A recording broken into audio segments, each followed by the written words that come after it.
University విద్యార్థులుగా కేంద్ర ప్రభుత్వం తీసుకున్నటువంటి ఆపరేషన్ కగార్ను వ్యతిరేకిస్తున్నాం.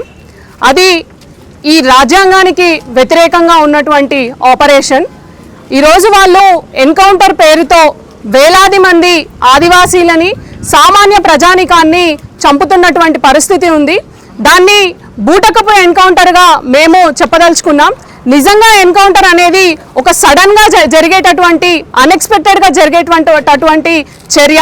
కానీ ఈరోజు ప్రభుత్వం ముందుగానే ఒక డేట్ని డిక్లేర్ చేస్తూ, ప్రజలకి ఒక డేట్ని అనౌన్స్ చేస్తూ, ఆ డేట్ లోపు మేము నక్సలిజాన్ని మొత్తం మట్టు పెట్టేస్తాం, అందరినీ చంపేస్తామని చెప్తున్నారు ఓపెన్గా. కాబట్టి అది ఎన్కౌంటర్ కాదు, బూటకపు ఎన్కౌంటర్ అని కూడా మేము ఈ సమాజానికి చెప్పదలుచుకున్నాం.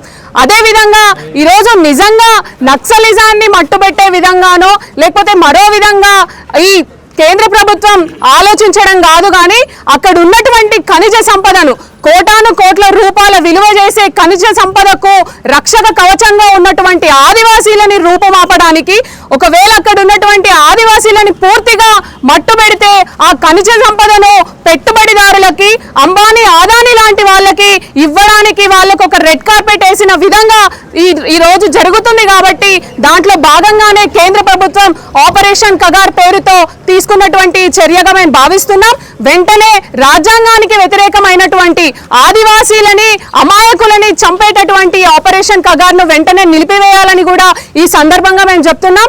అదేవిధంగా మావోయిస్టు పార్టీతో శాంతి చర్చలు జరపాలని కూడా కేంద్ర ప్రభుత్వాన్ని మేము డిమాండ్ చేస్తున్నాం.